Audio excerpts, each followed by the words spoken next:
नीचे रख के बैठी हुई है, मोबाइल तकिए के नीचे रख के तकिए के नीचे रख के उसके ऊपर बैठी हुई थी। फिर दो खवातीन ने जब उनको पकड़ा के हटाया जबरदस्ती तकिए के नीचे से मोबाइल निकाला तो धमकियां देने लगी। ये वीडियो मैंने खुद देखी हुई है, खुद अपनी आंखों से देखी थी। तो कहने का मतलब यह है कि मरियम नवाज साहबा ने एक तो ये काटा, दूसरा उन्होंने जो जेल काटी वो जेल भी अच्छे खासे साइज का उनके पास कमरा था और उसमें जो है वो तमाम सहूलियात उनके पास मौजूद थी। और अगर नहीं भी थी तो ऐसी सूरत तो कतई नहीं थी जैसे इमरान खान काट रहे हैं। और मरियम नवाज के बाजी तो डील करके मुझसे भाग गए थे क्योंकि वो जेल काट नहीं सकते थे। इमरान खान ने तो दूसरा जेल काटी है। यानी आपने वो कमरा देखा था ना इमरान खान का जिसमें वो जो तस्वीरें आई थी बाहर, जिसमें एक छोटा सा सेल है, जिसमें वहीं वॉशरूम है, वॉशरूम की छोटी दीवार है, एक छोटा सा बिस्तर लगा हुआ है, वहीं पर कूलर पड़ा हुआ है, वहीं पर खूंटी पे कपड़े टंगे हुए हैं। ये देखा था ना आपने इमरान खान को जितनी जो चीज़ दी गई है। तो क्या मरियम नवाज को इससे भी सख्त जेल काटना पड़ी थी? और इमरान खान को क्या बहुत आसान जेल काटना पड़ रही है जिसके बारे में कैप्टन सदर कह रहे हैं कि 15 दिन नहीं काट सकते? इमरान खान ने जेल 2 साल की काट कैसे ली? ये बड़ी इंटरेस्टिंग बात है। इमरान खान मेरे पास इमरान खान की किताब पढ़ी हुई थी तो मैंने ये पहले पढ़ रखी है, लेकिन मैंने फिर पिछले जो पढ़ना शुरू की मैंने कहा मैं देखूं तो सही कि इमरान खान क्या अब आगे सख्त जान हो गए हैं या यानी इमरान खान का सोर्स ऑफ पावर क्या है? इमरान खान कुव्वत कहां से कशीद करते हैं? इमरान खान जेल काटने के लिए या मुश्किलात को झेलने के लिए अपना आज़म कहां से लाते हैं? बड़े से बड़े लोग टूट जाते हैं भाई, नहीं जेलें काट सकते, सारी उम्र अय्याशी की जिंदगी गुजारी है। तो मैं 2 पैराग्राफ आपके साथ शेयर करता हूं, जिससे वैसे तो मैं और भी चीजें इसमें हैं जो आपके साथ शेयर की जानी चाहिए अगर आप लोगों ने ये किताब नहीं पढ़ रखी तो, लेकिन मैं 2 पैराग्राफ शेयर करता हूं जिससे आपको अंदाजा होगा कि वो अपनी तमाम ताकत कहां से कशीद करते हैं। वो कहते हैं मुझ में खतरात मोल लेने की आदत थी और ईमान ने इसमें इजाफा किया। आदत पहले से थी। ख्वाब की ताबीर और कामयाबी की राह में एक इंसान के लिए सबसे बड़ी रुकावट उसका खौफ है। अपने क्रिकेट के दौर में मैंने देखा कि बहुत से क्रिकेटर महज नाकामी के अंदेशे में मुब्तला हो जाने की बिना पर अपनी सलाहियतों को ढंग से इस्तेमाल न कर सके। बसा औकात कम सलाहियत रखने वाले क्रिकेटर्स ने मुस्बत रवैया इख्तियार करके बेहतर नतीजे दिखाए।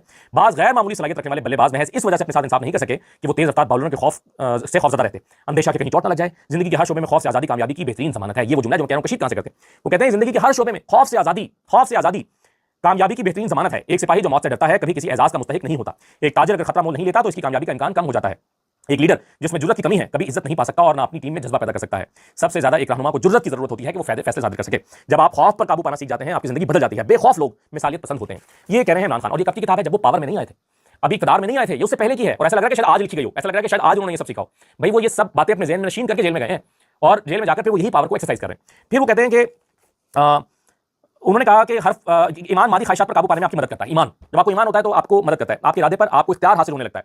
ये दाखिल जिहाद का जरिया है। रोजे के बारे में मैं सोचता था कि ये मेरे लिए मुश्किल पैदा करता है और मेरे मामलात में रुकावट बनता है। मुशक्कत भरी तरबियत के दौरान मैं रोजाना रखता, यानी जब क्रिकेट की एक्सरसाइज कर रहा होता, मैं अंदेशे का शिकार होता कि कहीं मेरे जिस्म में पानी और नमकियात की कमी ना हो जाए। क्रिकेट के बाद मैंने फैसला किया कि वर्जिश समेत अपने रोजमर्रा मामलात को मैं रमजान में भी जारी रखूंगा।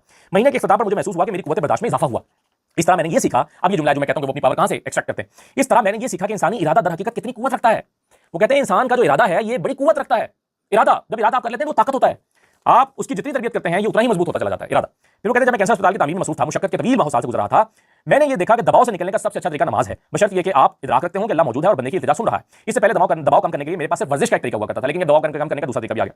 वो कहते हैं जब कभी अस्पताल के बोर्ड का इजलास होता तमाम होता तो कुछ नए बहरानों का बोझ मुझ पर मेरे कंधों पर होता। चूंकि अतिया जमा करने की तमाम जिम्मेदारी मुझ पर थी, इसलिए मेरी ख्वाहिश होती कि अल्लाह इस मामले में मुतफक्किर ना हो, इसकी हिम्मत ना टूटे। मैं सीधा अपने अस्पताल की खूबसूरत मस्जिद में चला जाता और अल्लाह से मदद मांगता। हमेशा इसके बाद सुकून का गहरा एहसास होता। फिर 5 वक्त की नमाज मेरे लिए एक फर्ज से ज्यादा जरूरत बन जाती। यानी मैं फिर नमाज पढ़ता कि मेरी जरूरत है, मैंने नमाज पढ़ के अल्लाह से ये मांगना है और मुझे मिल जाता। तो आप सोचिए जब किसी शख्स का यकीन इस कदर मजबूत हो गया हो। इस किताब में नवाज शरीफ के हवाले से बड़े मजे की वाकयात हैं।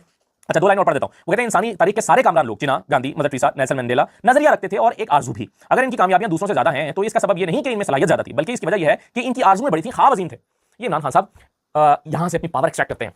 अब आपने ये पढ़ लिया इमरान खान साहब किस ताकत की बुनियाद पर जेल काट रहे हैं, और अब दोबारा जरा उस स्टेटमेंट को पढ़िए जो कैप्टन सद्दर ने दी है, जिसमें वो कहते हैं कि जिस तरह की जेल मरियम नवाज ने काटी, इमरान खान तो 15 दिन की जेल नहीं काट सकता।